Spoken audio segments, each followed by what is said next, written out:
ఓకేనుకో, నువ్వు ఉప్పును తీసుకో, ఉప్పును తీసుకొని ఆ ఉప్పుని వాటర్లో వేయు అన్నాడా? నో. ఎలీషాలో ఉన్న విశ్వాసము ఉప్పును తీసుకెళ్లి దాంట్లో వేయాలని తనలో ఉన్న విశ్వాసం, అది తన ప్రార్థన జీవితంలో నుంచి తను అలా విశ్వసించాడు. తన విశ్వాసం అదే. అయితే ఎలీషా గురించి మాట్లాడు. ఎలీషా, దేవుడు చెప్పలేదు కదా నువ్వు ఉప్పును ఎందుకు వాడుకున్నావు, నువ్వు తప్పు చేస్తున్నావు.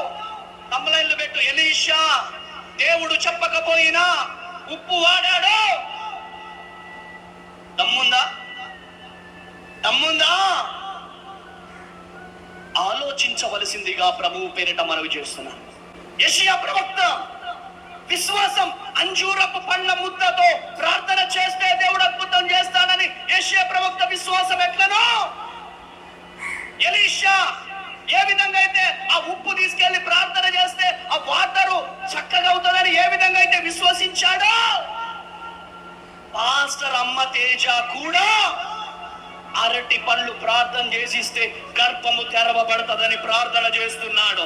Praise the lord. అమ్మతేజ, నీకు సూటి ప్రశ్న ఏంటంటే, ఎలీషా గొప్ప కార్యం చేశాడు అక్కడ ఉప్పుని తీసుకొని. ఉప్పు దేనికి సాదృశ్యమో తెలుసా నీకు? శుభ్రపరిచేది ఉప్పు, సూక్ష్మజీవులను చంపేది ఉప్పు, చెడుని తొలగించేది ఉప్పు. ఆ ఉప్పుని తీసుకుని ఏం చేస్తున్నాడంటే అక్కడ ఆ నీటిలో వేశాడు, ఆ నీటిని మార్చాడు. వెంటనే జరిగింది అక్కడ కార్యం. నువ్వు చేస్తే వెంటనే జరుగుతున్నాయా కార్యాలు? ఎలీషా ఉప్పు వేసిన వెంటనే కార్యం జరిగింది అక్కడ. మరి నువ్వు అట్టిపండు ఇచ్చిన వెంటనే కార్యాలు జరుగుతున్నాయా? నువ్వు ప్రార్థన చేసిన వెంటనే రోగులు మార్చబడుతున్నారా? నువ్వు పేర్లు పలికిన వెంటనే వారి యొక్క ప్రాబ్లమ్స్ ఏమైనా క్లియర్ అవుతున్నాయా? లేదు కదా. ఎలీషా కంటే గొప్పవాడువా నువ్వు? ఎలీషా కంటే గొప్పవాడువా నువ్వు? ఎలీషాతో నీ విశ్వాసాన్ని పోల్చుకుంటున్నావు. ఎలీషా విశ్వాసం ఎక్కడ, నీ విశ్వాసం ఎక్కడ? ఎలీషా చనిపోయిన వారిని లేపాడు.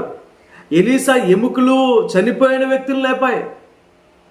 నువ్వు చనిపోయిన వాళ్ళని ఎవరినైనా లేపావా?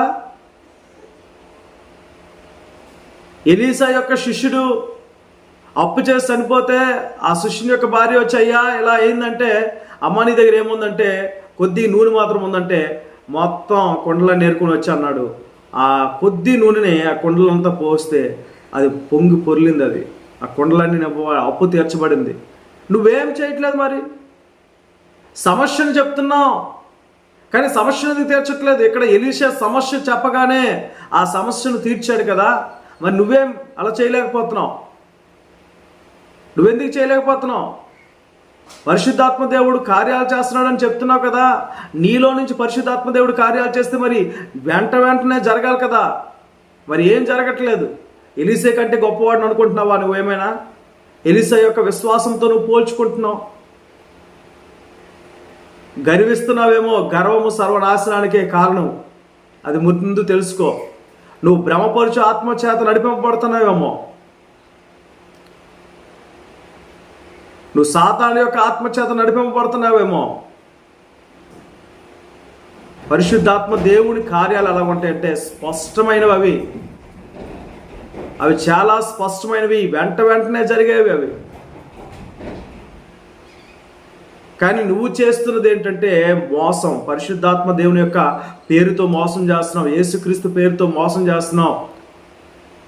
బైబిల్ పట్టుకొని అనేక మందిని మోసం చేస్తున్నావు. కనుక నీ బ్రతుకు నీ యొక్క వేషధారణ మార్చుకొని నువ్వు జీవించు. నువ్వు వేషధారవై ఉండి అనేకుల్ని పరిసయ్యులు శాస్త్రులు అంటున్నావు. నువ్వు వేషధారవయ్యావు. దమ్ముంటే అంటున్నావు. ఏంటి అసలు నీ మాటలు? కనుక నువ్వు మార్చుకొని, జీవితాన్ని మార్చుకొని నీ విశ్వాసముతో క్రీస్తు సువార్తను ప్రకటించు. అంతేగాని లేనిపోని ఇవన్నీ చేయకు. బాబాలు చేసేటట్లు చేయకు. ప్రజల్ని మభ్యపెట్టకు. ప్రజల్ని భ్రమపరచకు.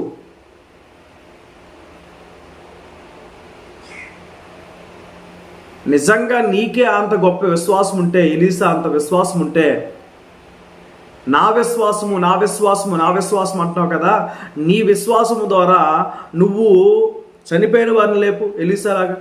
నీ విశ్వాసం ద్వారా నువ్వు ఎలీసా ఎలాగైతే కొండల్లో ఆ యొక్క ఆయిల్ నేర్పించాడు, నువ్వు నీటిని ఎలీషా ఎముకలు ఎలాగైతే తగిలి చనిపోయిన వాడు లేపబడ్డాడో, నీ చొక్కాను తాకిన వారు స్వస్థపరచబడమనయ్యా. ఏం జరగలేదా కార్యాలు? పేతురు నడిస్తే పేతురు నీడపడగా అనేకులు స్వస్థపరచబడ్డారు. పౌలు నడికట్టుతో అనేక మంది స్వస్థపరచబడ్డారు. యేసుక్రీస్తు వస్త్రపు చెంగు పుడితే అనేక మంది స్వస్థపరచబడ్డారు. మరి నువ్వు అలా చేయొచ్చుగా. ఏం నీకు ఏంటంటే నువ్వు చేయలేవు. ఎందుకంటే నీ దగ్గర పరిశుద్ధాత్మ శక్తి లేదు. నువ్వు పరిశుద్ధాత్మ శక్తి అని భ్రమపరుస్తున్నావు మనుషుల్ని. గారడి శ్రీమోన్ లాగా నువ్వేం చేస్తున్నావు అంటే భ్రమపరుస్తున్నావు మనుషుల్ని. కనుక ఎక్కడైనా అమ్మతేజ ఈ యొక్క మోసాలు మానేసి చక్కగా ప్రభువు యొక్క సువార్తను ప్రకటించు. ప్రభువు చేసిన కార్యాలను అనేక మందికి చూపించి. అంతేగాని నువ్వు పేర్లు పెట్టి పిలవడం, అరటిపళ్ళు ఇవ్వడం ఇవేం చేయొద్దు. ఎందుకు చేయొద్దు అంటున్నానంటే అవి మోసపూరితమైనవి. అవి దేవుని కార్యాలు అంటావా? అవి దేవుని కార్యాలు కాదు. దేవుని కార్యాలు ఎలా ఉంటాయంటే వెంటనే స్వస్థపరచబడతారు. వెంటనే పేతురు స్వస్థపరిచాడు, ఫిలిప్పు స్వస్థపరిచాడు, వెంటనే కార్యాలు జరిగాయి.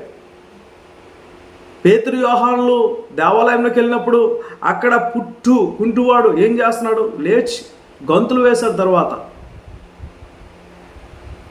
ఇవి ఇన్సిడెంట్స్, పరిశుద్ధాత్మ దేవుని యొక్క కార్యాలు. ఇవి గొప్ప కార్యాలు. ఇలా చేసి యూట్యూబ్లో పెట్టుకుంటూ అప్పుడు గొప్పగా నువ్వు ఏదైనా చెయ్యి, సమర్థిస్తారు. నువ్వు చేసినదంతా చీప్ ట్రిక్స్ ఉపయోగించి నిన్ను నువ్వు సమర్థించుకొని వాక్యాన్ని నీకు అనుగుణంగా మార్చుకుంటే అవుతుందా? నీ దగ్గరకు వచ్చిన విశ్వాసులు అంత జ్ఞానం లేని వారుగా ఉన్నారేమో వాళ్ళు, కానీ అందరూ అలా ఉన్నారు అనుకుంటున్నావా? అలా లేరు. దేవునిచ్చిన జ్ఞానముతో కొంతమంది అయినా నీ మోసాన్ని బయట పెట్టాలని చూస్తున్నారు, కానీ నీ వలన వ్యూస్ కాదు, ప్రభువు నామానికి నువ్వు అవమానం తెస్తున్నావనే నువ్వు మోసగాడివి, నమ్మొద్దని చెప్తున్నాడు. ఎందుకంటే అనేక మంది అబద్ధ బోధకులు వస్తారు, అబద్ధ ప్రవక్తలు వస్తారని ప్రభువు చెప్పాడు. కనుక నువ్వు కూడా అటువంటి అబద్ధ బోధకుడు, అబద్ధ ప్రవక్తు కనుక నిన్ను మార్చుకుంటే మంచిది, అనేక మందికి ఆశీర్వాదంగా ఉంటే మంచిదని నీ సహోదరుడిగా మనవి చేస్తున్నాను. మార్పు చెందు, నీ జీవితాన్ని మార్చుకో, ప్రభువు నామాన్ని మహిమపరచు. దేవుడు నిన్ను దీవించును గాక. ఆమేన్.